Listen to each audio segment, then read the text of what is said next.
ಜನವರಿ 26ರಂದು ಗಲ್ಲಿಗೇರಿದ ಸಂಗೊಳ್ಳಿ ರಾಯಣ್ಣನ ಕಳೇಬರವನ್ನು ಅಲ್ಲಿದ್ದ ಅವನ ಅಭಿಮಾನಿಗಳು ದೇವಲೋಕದ ಪಾರಿಜಾತ ಪುಷ್ಪಮಾಲೆಯಂತೆ ಎತ್ತುಕೊಂಡೊಯ್ದು ಸಮಾಧಿ ಮಾಡಿದರು.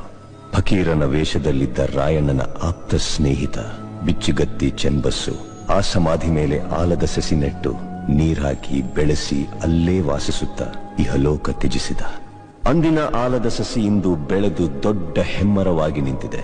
ಇಂದಿಗೂ ರಾಯಣ್ಣನ ಭಕ್ತರು ಜಾತಿ ಮತ ಧರ್ಮಗಳ ಭೇದ ಭಾವವಿಲ್ಲದೆ ಹುಟ್ಟಿದರೆ ನಿನ್ನಂತ ಮಕ್ಕಳು ಹುಟ್ಟಲಿ ಎಂದು ತೊಟ್ಟಿಲು ಕಟ್ಟಿ ಹರಕೆ ಹೊತ್ತು ದೇವಮಾನವನಿಗೆ ಪೂಜೆ ಸಲ್ಲಿಸಿ ಫಲ ಸಿಗಲೆಂದು ಸೆರಗೊಡ್ಡಿ ಬೇಡುತ್ತಾರೆ. ರಾಷ್ಟ್ರಪ್ರೇಮಿ ಸಂಗೊಳ್ಳಿ ರಾಯಣ್ಣ ಮರಣವಾದ ಸುಮಾರು 116 ವರ್ಷಗಳ ನಂತರ ರಾಯಣ್ಣನ ನುಡಿಯಂತೆ ನಟ್ಟ ನಡು ರಾತ್ರಿಯಲ್ಲಿ ದೇಶ ಬಿಟ್ಟು ಹೋಗುವ ಪ್ರಸಂಗ ಬ್ರಿಟಿಷರಿಗೆ ಬಂದೊದಗಿತು.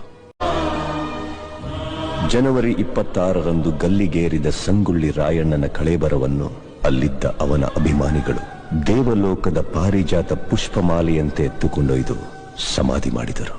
ಫಕೀರನ ವೇಷದಲ್ಲಿದ್ದ ರಾಯಣ್ಣನ ಆಪ್ತ ಸ್ನೇಹಿತ ಬಿಚ್ಚುಗತ್ತಿ ಚೆನ್ನಬಸು ಆ ಸಮಾಧಿ ಮೇಲೆ ಆಲದ ಸಸಿ ನೆಟ್ಟು ನೀರಾಕಿ ಬೆಳೆಸಿ ಅಲ್ಲೇ ವಾಸಿಸುತ್ತಾ ಇಹಲೋಕ ತ್ಯಜಿಸಿದ. ಅಂದಿನ ಆಲದ ಸಸಿ ಇಂದು ಬೆಳೆದು ದೊಡ್ಡ ಹೆಮ್ಮರವಾಗಿ ನಿಂತಿದೆ. ಇಂದಿಗೂ ರಾಯಣ್ಣನ ಭಕ್ತರು ಜಾತಿ ಮತ ಧರ್ಮಗಳ ಭೇದ ಭಾವವಿಲ್ಲದೆ ಹುಟ್ಟಿದರೆ ನಿನ್ನಂತ ಮಕ್ಕಳು ಹುಟ್ಟಲಿ ಎಂದು ತೊಟ್ಟಿಲು ಕಟ್ಟಿ ಹರಕೆ ಹೊತ್ತು ದೇವಮಾನವನಿಗೆ ಪೂಜೆ ಸಲ್ಲಿಸಿ ಫಲ ಸಿಗಲೆಂದು ಸೆರಗೊಡ್ಡಿ ಬೇಡುತ್ತಾರೆ.